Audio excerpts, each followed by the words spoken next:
Photo est vraiment superbe. Et Benzema a couronné donc après 35 ans le tournant de sa carrière. C'est son arrivée au Real en 2009 ou le départ de Cristiano Ronaldo en 2018. À cette question, quatre chroniqueurs, pardonnez-moi, ne sont pas d'accord. Superdol dans l'équipe du soir. Envoyez le jingle, s'il vous plaît. J'ai l'arrivée au Real, la paire Castaldi-Dufy. Oui. Date de son arrivée, 2009, et puis ses premières années, 2010. Qui commence, Guillaume ou je vais débroussailler. Guillaume Comme débroussaille. d'habitude. D'accord. La finesse de Castaldi fera la diff. Ok, très bien. Le départ de Cristiano du Real en 2018, ils étaient opposés, ils sont unis. C'est ça le qui est beau papa et le fiston sont là, voilà. Bilderman, Vas-y, Corrèze. fils. Allez, je connais un qui va être déshérité, mais voilà. Bon, l'arrivée au Real, Guillaume Dufy, vous avez la main, on est en 2009, il arrive de Lyon. Alors moi On y va. j'hésitais longtemps avec le tournant de sa carrière en parlant de la sextape, mais je vais parler de 2009. Le Real Madrid, club de dingue, il a choisi le plus grand club de l'histoire.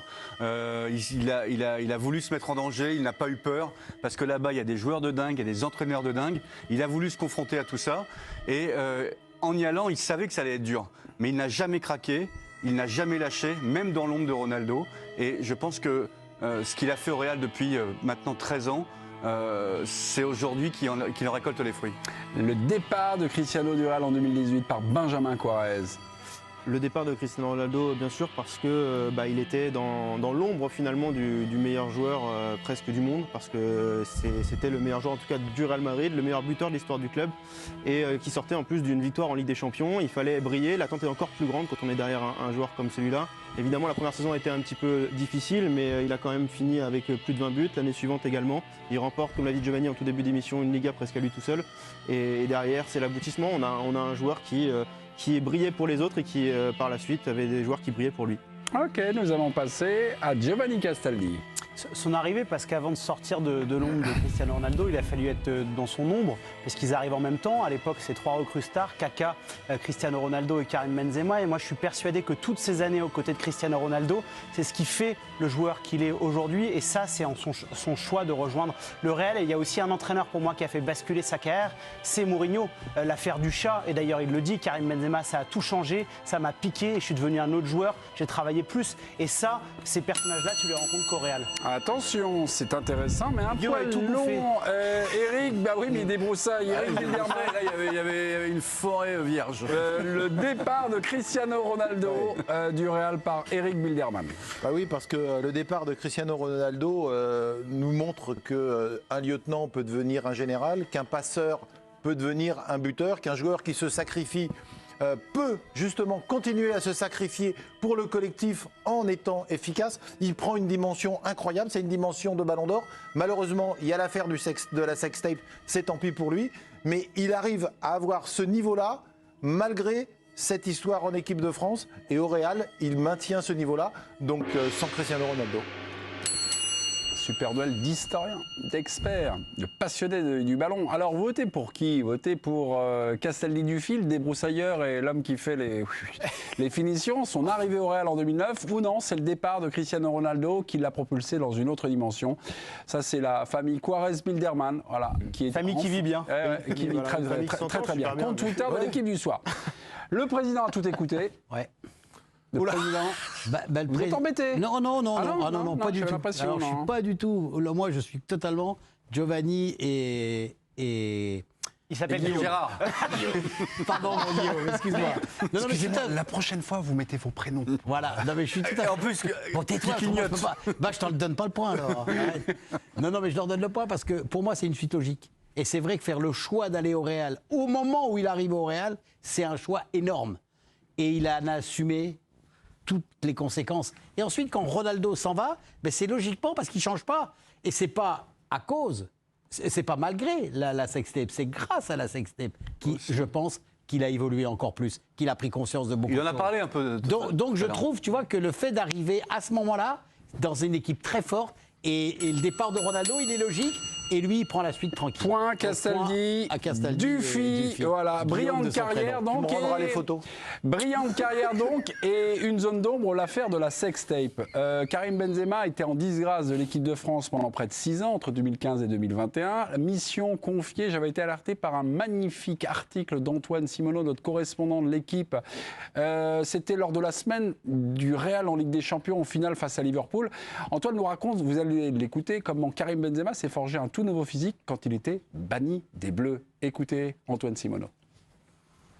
Buenas noches, Mémé. Alors, le bannissement de l'équipe de France, c'est déjà la plus grande blessure de la carrière de Karim Benzema parce que son grand rêve, son objectif, c'était d'être sacré champion d'Europe avec les Bleus en France pour imiter et suivre les traces de Michel Platini et Zinedine Zidane.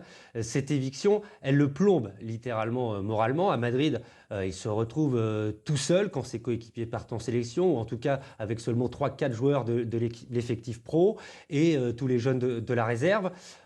Et puis il considère aussi à ce moment-là qu'au vu de ses performances en club, eh bien, ce bannissement, il est injuste. Et il y a une personne qui va alors être déterminante et primordiale pour lui, c'est Zinedine Zidane. Zidane qui le soutient moralement en privé et qui ne cesse aussi de le soutenir en public et qui va en gros lui dire « Écoute, si tu veux un jour retrouver l'équipe de France, eh bien ça passera par le travail et par tes performances en club. » Et c'est là que Benzema va opérer un changement radical dans sa carrière et qui va pousser son professionnalisme à l'extrême. Il change son régime alimentaire, il s'adonne à des séances personnelles de travail physique et musculaire tous les après-midi chez lui. Et finalement, il comprend aussi que ce n'est qu'en passant par ces sacrifices qu'il va pouvoir se maintenir au plus haut niveau le plus longtemps possible.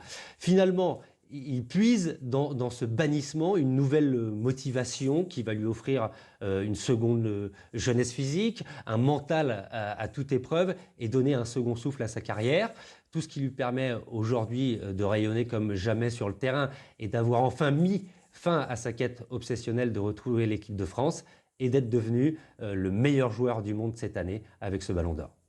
Merci Antoine. 2 questions après cette intervention d'Antoine Simoneau. Sans cette disgrâce en bleu, serait-il devenu le joueur qu'il est aujourd'hui avec l'équipe de France et avec le Real? Et donc l'autre question, la sextape a-t-il été ou a-t-elle été le tournant de sa carrière finalement? Mais il en a parlé un peu tout à l'heure en expliquant qu'il avait vécu des moments difficiles. Alors il a été banni, pour rappel, pendant 6 ans. Pendant l'instruction, il a été mis en examen. Il a été condamné dans l'affaire de la sextape de Mathieu Valbuena et il a décidé de ne pas faire appel. Et il en a parlé tout à l'heure quand il est arrivé. Il a dit le travail. Voilà. Et moi, ce travail, j'ai repensé tout de suite au papier d'Antoine Simoneau. Et il a expliqué, il avait un peu d'émotion dans le regard. Il a dit que voilà, il avait beaucoup travaillé, ça l'avait beaucoup touché, il avait traversé des moments difficiles. Je pense que c'est un tournant. Je pense que c'est un tournant. Mais le tournant, est-ce que c'est le tournant de sa carrière? Souvenez-vous, ça a été violent, tout ce qu'il a pu reprocher à Le Gret, tout ce qu'il a pu reprocher dans certaines déclarations à Deschamps. Il a plus ou moins traité Le Gret aussi de menteur durant cette période, mise en examen, donc non coupable, pas appelé. Il a vécu ça comme une terrible injustice. Il y a une heure, Mais en même temps, il faut quand même toujours remettre dans le contexte que cette injustice, si c'en est une, c'est quand même lui qui est à la base de tout. Oui. C'est-à-dire qu'il a été reconnu par la justice coupable. Effectivement, Donc, et il a décidé de ne pas faire appel. Voilà, il a décidé de ne pas faire appel. Donc devant la loi et devant la continuité de l'histoire, il a lui-même quelque part créé cette situation qui lui a nui à l'arrivée. Giovanni, Oui. il y a une heure qu'on commence l'émission, vous nous parlez de l'incroyable Benzema. Vous avez dit que c'était inédit parce que jamais dans l'histoire du football, quelqu'un de son âge est devenu était plus fort qu'à 28 ans. Benzema, de qui parlons-nous? Le joueur qui nous a enchanté cette saison, est-ce qu'il était capable de faire ce qu'il a fait il y a 4 ans, 5 ans, 6 ans? Il était dans l'ombre de quelqu'un, au service de quelqu'un, ça se voyait peut-être moins. Il a dit lui-même qu'il a évolué lui-même, il l'a dit. Mais c'est honnêtement, pas capable. je pense que pour travailler à ce point, et encore une fois, les images physiques sont les plus parlantes. Si on prend à l'arrivée au Real Madrid et qu'on voit le physique aujourd'hui de Karim Benzema, quand tu es à ce point déterminé, parce que ok, il a été jugé coupable, très bien, mais lui, il l'a vécu comme une injustice. Oui, bien et sûr. Et ça te donne. Là, c'est à son arrivée, là. Là, regardez, là, son arrivée en 2009. Il a plus du tout le même physique. La Moi, je rondeur pense- des joues. Et évidemment qu'il a une qualité technique largement au-dessus de la moyenne, qu'il a un sens du jeu exceptionnel. Mais ce qu'il fait aujourd'hui sur le terrain, il peut le faire parce que physiquement, il est au top. Et forcément, et c'est Zidane d'ailleurs qui en parlait quand il revient en équipe de France. Il s'ennuyait énormément quand il avait pris sa retraite en équipe de France. Les perles internationales, quand tu as été un grand joueur et que tu les as plus, c'est un effet dévastateur sur toi. Non, mais- Donc je crois vachement Antoine dans ce Quand qu'il dit. Cristiano Ronaldo est parti, beaucoup de spécialistes du Real Madrid et du football espagnol se demandaient si Karim Benzema Allez avoir les épaules. supporter, avoir les épaules prennent Hazard, Guillaume, pour suffisamment 100 millions. larges pour, et de plus ils prennent Hazard. Hazard, on comprend très vite que ça va être un four et qui 100 millions, hein. et qui digère pas non plus le recrutement et le salaire XXL. Les gens ont douté, on s'est dit, le Real va plonger. 11 décembre. Il n'a pas du tout plongé, le Real. Tu viens presque de plaider de la manière dont Complètement. nous on a considéré ce moment non, mais comme comme quoi on a- essentiel comme quoi on a réussi dans à la le prendre. construction de la carrière de Karim. 11 décembre 2010, on va écouter, ça a été, but ça a de été, Moussoko. ça a Non, été un pas point du de tout, référence pas du de tout. Giovanni Castaldi. Oui. J'essaie de vous soutenir. La conférence Merci, de presse oui. de José Mourinho, l'épisode du chat, du gâteau. On y va. Toi, si tu n'as pas de chien pour aller à la chasse, mais que tu as un chat, alors tu vas avec ton chat. Voilà, c'était José Mourinho. C'est énorme. On va écouter sa réponse dans quelques minutes. Il n'a pas fait référence à Mourinho sur le, Non. sur le podium. Non, il a pas fait. Non, il n'a pas fait. Il n'a pas fait. Mais c'est un moment marquant. C'est un moment marquant. Et on va écouter Benzema dans quelques instants. Mais il y a évidemment ce qui s'est passé en équipe de France. Mais ça, quand ton entraîneur te met ça publiquement, quand tu es au Real Madrid, donc tu as une résonance internationale, dans ton amour-propre, dans ton ego, parce que comme tous les grands champions, il en a un très grand, mais ça doit être horrible à vivre. L'épisode du chat, Karim Benzema était revenu sur cet épisode, c'était le 5 avril 2020. L'accoucheur, enfin l'intervieweur, c'est Hugo Guillemet, que je salue. Karim Benzema. Ça devenait un peu, pour certains, marrant, mais pour moi, ça me faisait pas rire en fait. Je me suis expliqué avec lui directement, sincèrement, je lui ai dit tout ce que j'avais à lui dire. Puis à la fin, il m'a dit, il m'a serré la main, il m'a dit voilà, c'est ce que j'attendais de toi ce soir. Tu me montres, faut que tu me montres que voilà, ce que tu viens de me dire, tu me montres. Et on a gagné 1-0, j'ai marqué. Mais ouais, ça m'a fait du bien. Et à partir de ce moment-là, après, bah voilà, tout est allé pour le mieux. Là encore, il y a beaucoup, mais dans une carrière, il faut du caractère, il faut de la personnalité. Si on n'en a pas, on se fait bouffer dans ces clubs comme ça. Voilà. Mais il y a aussi un moment, il faut accepter de se faire rentrer dedans. Il y a des joueurs qui ne supportent pas dès qu'on les critique, dès qu'on estime qu'ils font des choses pas bien. Benzema, il a reconnu, il a bossé, il a progressé. Et d'ailleurs, c'est marrant parce que dans la vidéo où il reçoit son ballon d'or, il y a Mourinho. Et Mourinho est très élogieux envers Karim Benzema. Et je suis sûr que les deux hommes se respectent énormément parce qu'ils ont été sincères. Mais parfois, il faut accepter les critiques. Oui, mais c'est pas un point de référence pour lui. Ouais, pour lui. De quoi ? Mourinho, c'est pas un point de référence, c'est pas un point affectif. Non, mais il n'est là, pas dans ce son soir, panthéon comme Ancelotti, il a même comme pas Zidane. trop parlé de Zidane d'ailleurs. Honnêtement, sur Zidane, on a senti Il n'a pas qu'il parlé était de ému. Deschamps non plus. Mais il n'a pas, non, mais Il n'a pas parlé de Deschamps non plus. Non, mais c'est vrai aussi. En creux. Ouais, il n'a pas parlé de Deschamps. il y a un vrai Je le oubli. regrette. Il y a un vrai oubli dans son discours, à mon sens, c'est qu'il a zappé Bernard Lacombe. C'est vrai. Et Bernard Lacombe, au début de sa carrière, quand il est en formation, quand il est jeune, Le conseiller du titulaire, président Lolas. il est toujours avec lui, c'est il le dur avec conseille. Hein Non, mais à ce moment-là, je pense que c'est de Bah, penser là- à Non, mais tout le monde, c'est dur. c'est pas une critique. C'est mais- j'amène un élément. Je te sens un peu méchant là. Non, ah non, pas Non, du mais tout. d'avoir au moins. la méchanceté, Non, mais tu sais ce que c'est. Il a eu une pensée. Demande à il a- Benjamin. Il a eu une pensée pour Jean-Michel Aulas. Après, c'était difficile de ne pas y penser dans la mesure où Jean-Michel Aulas était installé juste à côté. Il lui faisait des signes comme ça, par droit. Voilà, il a quand même remercié les deux des grands hommes de sa vie. Mais voilà, j'adresse un- Il faut rappeler que Jean-Michel Aulas lui a fait signer son premier contrat Tout à fait. professionnel quand il avait 17 ans. Mais voilà, un petit message à Bernard Lacombe. La relation avec Cristiano Ronaldo, il en avait parlé justement le 5 avril 2020 lorsqu'il était interviewé par Hugo Guillemet. Je crois qu'on a l'extrait en régie. Est-ce qu'on peut le passer, s'il vous plaît? Merci beaucoup, Jacouille. Je ne suis pas juste le joueur qui met des buts ou qui reste dans la surface. Je sais faire plein de choses. Mais si tu as quelqu'un dans ton équipe qui marque le triple ou le quadruple de buts de toi, il y a quelle concurrence? Il n'y a pas de concurrence. Donc il faut changer ton jeu. C'est ce que j'ai fait. J'ai mis des buts. Mais par exemple, si j'avais l'opportunité de tirer et il était mieux placé, je lui faisais la passe parce que j'étais sûr qu'il allait marquer. Mais au final, lui, il m'a beaucoup apporté aussi, parce qu'on parle que de ce que moi j'ai apporté à Cristiano, mais lui aussi, c'est pareil en fait. Donc voilà, j'ai marqué des buts, il m'a fait des passes décisives. Si on regarde, c'est celui qui m'a fait le plus de passes décisives. Voilà, c'est drôle cette relation. On a l'impression que c'est toujours à sens unique et finalement non, c'est un échange, c'est un échange footballistique. Olivier Rouillet. Mais c'est dingue que vous puissiez dire qu'elle soit drôle, mais pas du tout. Elle est naturelle. Non, c'est drôle, c'est surprenant. Non, elle est naturelle, Mémé. Il n'y a pas. Je ne sais pas comment vous expliquer ça. Mais allez-y, on a le temps. J'imagine que quand ils se sont rencontrés la première fois, quand ils ont été sur le terrain la première fois, il s'est passé des choses qu'on ne peut pas expliquer.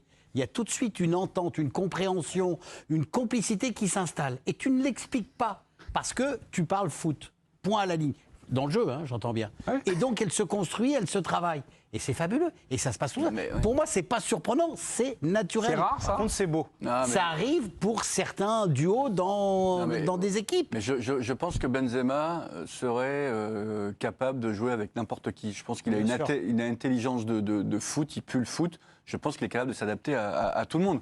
Ses premiers échanges avec Mbappé, on s'est dit, tiens, ils se connaissent depuis quand même pas mal de temps. Tu vois, pas pareil. Je suis moins d'accord avec toi là-dessus. C'est pas pareil. Quelque chose aussi. Non, mais tu as droit. Là où je te rejoins, Guillaume, c'est que ça s'est fait vite et tout de suite. Malheureusement, on s'est dit Griezmann est peut-être un peu exclu parce que les deux ont très vite eu une relation. Mais surtout, ce que j'aime dans ce que nous explique Karim Benzema, c'est que dans une époque où il n'y a que des stats, où on nous parle que de buts, où que les numéros 9 doivent marquer des buts, etc., la plus belle phrase qu'il dit, c'est s'il était mieux placé que moi, je lui fais tout de suite la passe. Ouais. Je réfléchis pas, je lui donne, je respecte le jeu. Et quand on voit Benzema, pas une seule fois sur ces matchs, on se dit il n'a pas respecté le jeu. Et ça, quand tu es attaquant... Mais pourquoi aujourd'hui il est ballon d'or? Parce que sur les stats, il est quand même impressionnant aussi. Mais je pense qu'il pourrait être encore plus fort sur les stats. Mais il choisit... Regardez juste la progression de Vinicius. Tout le monde se moquait de lui à Madrid. Regardez le joueur que c'est en train de devenir. Même lui. Bravo Eric.